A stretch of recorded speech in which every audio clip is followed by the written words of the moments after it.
Good morning, everybody. My name is Alex, and thanks to your kind contributions, I've been made aware of a recent video by the somewhat oxymoronically titled YouTube channel Rational Religion, claiming to have scientific evidence for God. Now, I'm sure I've heard this before somewhere, and, I'm open-minded, but, well, let's just take a look, shall we? In our last video, we showed that just because you can't see, hear, or measure something, doesn't mean you shouldn't believe in it. Now this is a fair point, besides from the fact that it's an obvious straw man and that no atheist I've ever spoken to actually considers the argument that you can't see God to be one of any kind of credibility. But that aside, I think a lot of apologists could take a leaf out of your book, because a lot of them claim that something like evolution, for instance, although you can observe evidence for its happening, you can't observe it directly, and therefore it can't be proven to be true. But in fact, you're right. Certain things can be believed or proven to be true, despite the fact that you can't necessarily observe them directly. Be it dark matter or love. We all believe in things which you can't break down and put in a test tube. I think that if we consider the experience of love to be due to chemical reactions in the brain or as a result of evolutionary processes, then we can break it down and we can find out what it's all about through means of biological and chemical experimentation. And the same for dark matter in the realm of physics. We might not fully understand what it is now or why it exists, but given enough time, if we do uncover what it is and why it exists, then I'm sure that we can experiment upon it. If God exists and he's, the creator of the universe, we wouldn't really expect him to be physically measurable because he's not a physical person, like you or John the local milkman, or Mrs. Singh at the post office. It's good to be diverse. Having said this, just because we can't measure God directly doesn't mean we can't see signs of his existence in his creation. If God did make everything, you would assume that there'd be some fairly obvious signs that he made it. Yeah, like some kind of historically accurate written account or document that isn't riddled with contradictions both with its own self and experimental observations, and isn't entirely morally corrupt from beginning to end. For instance, you always know your mum's cooking because of that specific spice she uses, or the type of dough she bakes with, or the way she heats it up to just the perfect temperature.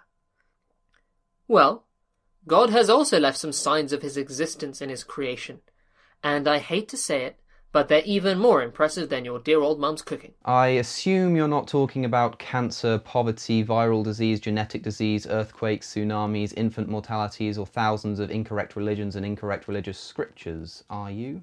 1. The Big Bang, aka everything came from basically nothing. Come on, people. That's not normal. No, it's not normal. I don't think anyone's ever claimed that the universe expanding from a point of infinite mass and density is a normal, everyday occurrence. I mean, it might be. There might be multiple universes or something. Who knows? The Big Bang Theory is commonly misunderstood to imply that something came from nothing. There is nothing within the evidence for the Big Bang that implies that there couldn't have been some kind of cosmic creator. Don't think that just because you believe that the Big Bang happened means that you can't believe in God. Many people believe that the Big Bang did happen and it was God who banged it. In fact, some people argue that since it was discovered that the universe had a beginning at all, that means that God must exist because there must have been some kind of first mover that set it all off.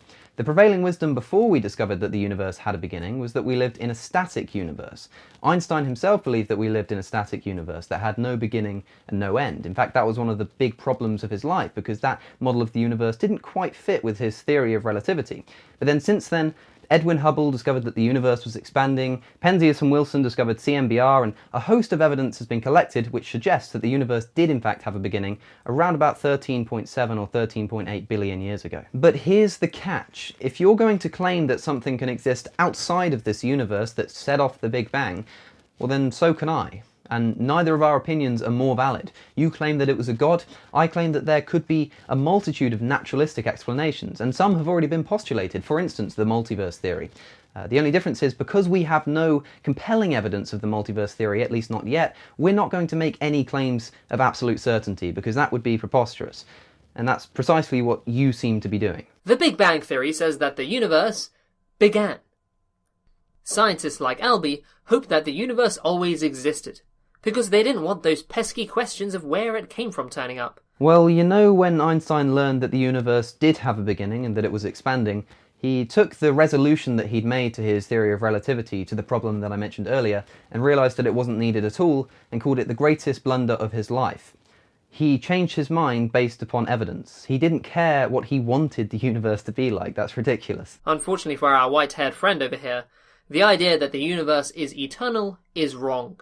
Dead wrong. Unfortunately, for Einstein, you do realise that the discovery that the universe was expanding and that it had a beginning actually solved like the biggest problem of Einstein's life and made him realise that his initial calculations about relativity were in fact correct. It was great for him. Turns out the universe is expanding, which means it must have expanded from somewhere. We all know the famous song. Take it away, boys. Our whole universe was in a hot, dense state that nearly 14 billion years ago expansion started. Now where did that initial Hot, dense state come from? If something began, it had to have been begun, right? Us religious folk have always had an answer. We say that there had to have been an eternal entity which always existed, and which begins universes like ours.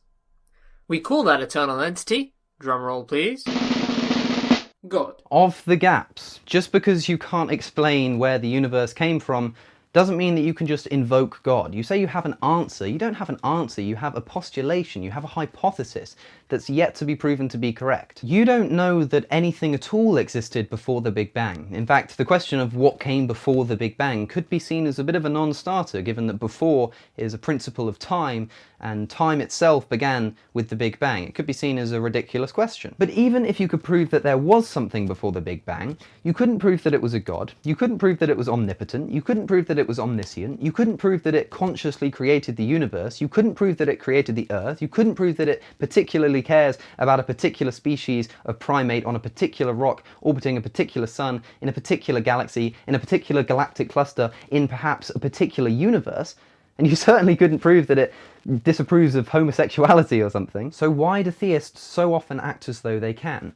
I've seen tons of convincing arguments for an arbitrary first mover, but nothing for any kind of theistic philosophy. And by the way, if you want to learn any more about cosmology or its history or how we discovered that the universe had a beginning or all the sort of stuff that I'm talking about in this video actually, I couldn't recommend Lawrence Krauss's A Universe from Nothing anymore. Fantastic book. I'm only halfway through, so I might regret saying this, but I think this might just be one of the best books that I've read in months. In fact, my random name generator has selected this month's patron of the month, who is Thomas Johnson, so congratulations to you, you've become my patron of the month, and I'm going to send you a copy of A Universe from Nothing, because it is honestly just a fantastic book. If you want to learn about how to become a patron, if you want to buy the book, links to everything will be in the description. On the other hand, atheists are left empty-handed. They're hoping that if they stare at the universe long enough, they'll figure it out. Well, staring at the universe won't tell you about what produced the universe when it didn't exist, so good luck with that. And neither will staring at religious scripture, or the age-old arguments of Thomas Aquinas. 2. The fine-tuning of the universe, aka, why are you here? No, really, why? Do you know the story of Goldilocks? Goldilocks was a young girl who trespassed into the house of 3 bears.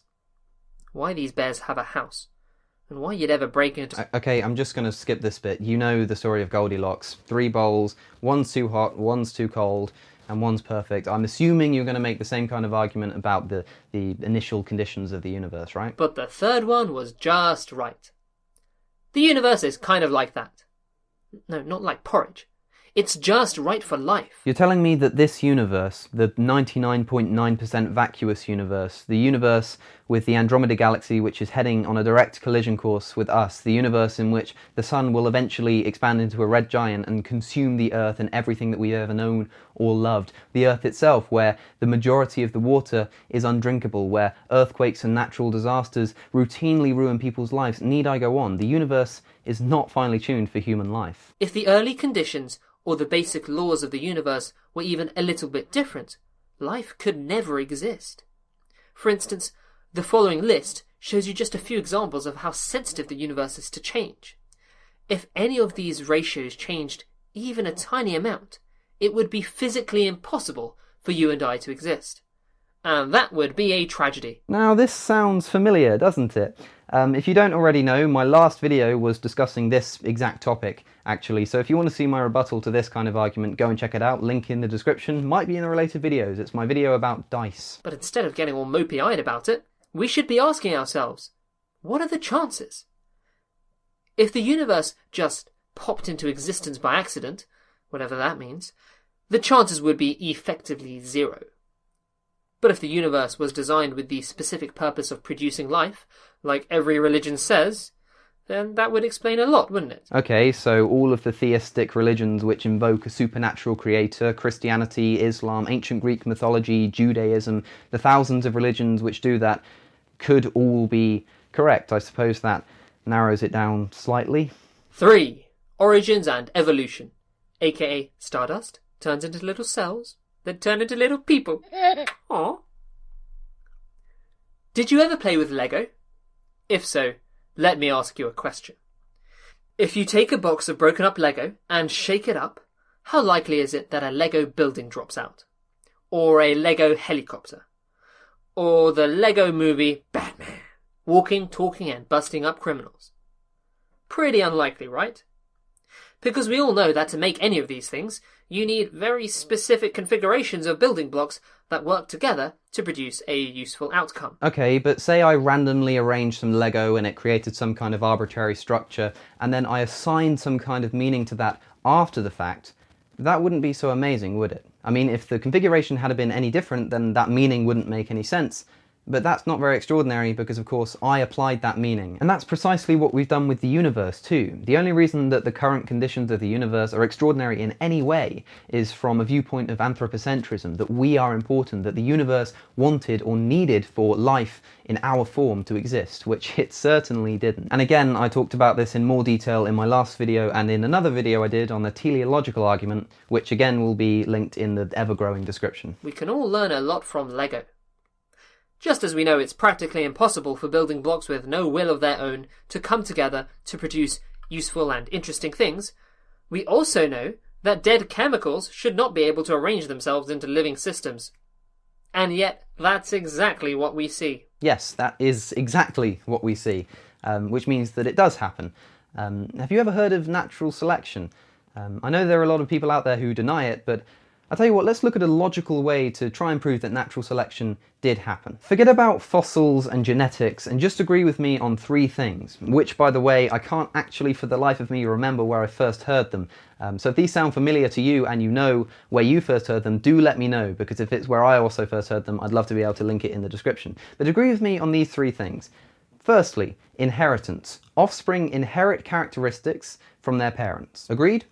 Cool. Number 2, mutation. In the duplication of genes, sometimes things go wrong and the copy isn't perfect, and there's some kind of genetic malfunction. This is how bacteria evolve, for instance, to resist antibiotics. I'm sure we can agree on that too. So let's move on to the 3rd. Number 3, if you have a multitude of biological or chemical structures with different characteristics, then in any given environment, those which have mutated in such a fashion which gives them better prospects for survival in that environment will be more likely to survive and therefore outlast the others. Okay, if we can agree that these 3 things happen, if we can agree that these 3 things are true, then natural selection must have happened and must still be happening. Now, many creationists, or just people who are bewildered by the idea that one species might be able to evolve into another, often bring up the contention that perhaps this kind of evolution by natural selection does happen on the micro scale, but not in the macro scale, or in other words, it happens on the small scale, but not on the large. Now, I've heard a lot of people say this, but to me it just sounds like you're saying that, you know, a hike of 30 miles, you don't believe that a journey on foot of 30 miles could take place because a single step is only about this big. Well, yeah, of course, but if you take the individual small steps and you put them together, you get the entire journey. And hey presto, that's how evolution works. The chance arrangement of DNA to produce even a simple protein is mind-bogglingly unlikely. Not if you consider that this protein has had billions of years to evolve gradually to the complexity that we see today in such a way that makes it fit within its environment rather than being designed to fit within an environment. Then it's just natural selection and makes perfect sense. Now imagine millions of these proteins working together in millions of cells to produce living beings like you and I. I don't have to imagine it. I can see it with a microscope, and I can understand how it happened by learning about evolution. If you honestly think that this is the product of random processes, then perhaps you need to go back to the Lego box. Or perhaps you need to go back to the biology classroom to realise that natural selection is not a random process. Natural selection is a non-random process which capitalises upon random genetic mutations. Evolution by natural selection is a beautiful example of a scientific principle which allows for the rise of non-random results from initially random processes, i.e. genetic mutations. It's absolutely stunning, and we're so lucky that we live in a time where we're able to answer. We have answers. We have libraries full of answers to the contentions that you're currently raising. And I don't blame you for raising these contentions, but once you have even an elementary understanding of their answers, you'll come to realise that naturalistic explanations for the rise of life on this planet are far more not only compelling, but also far more awesome than any kind of supernatural explanation. But anyway, we have reached the end of the video, so I'd love to hear what you guys think about some of the topics that I've talked about in this video, so be sure to leave a comment. I'd like to just announce on a video, because I realise I haven't actually done so yet, that my website is back up and running. It's just a simple WordPress blog. It's a good way for me to get my written work out there, but I've never really written anything before, so I'd love to hear what you guys think. Be sure to go and check it out. You can get there through cosmicskeptic.com. Congratulations to Thomas. I really do hope that you enjoy this book as much as I've been enjoying it. If you want to follow me on social media, you can do here. Don't forget to subscribe. I've been Alex J. O'Connor, or Cosmic Skeptic, and I'll see you in the next one.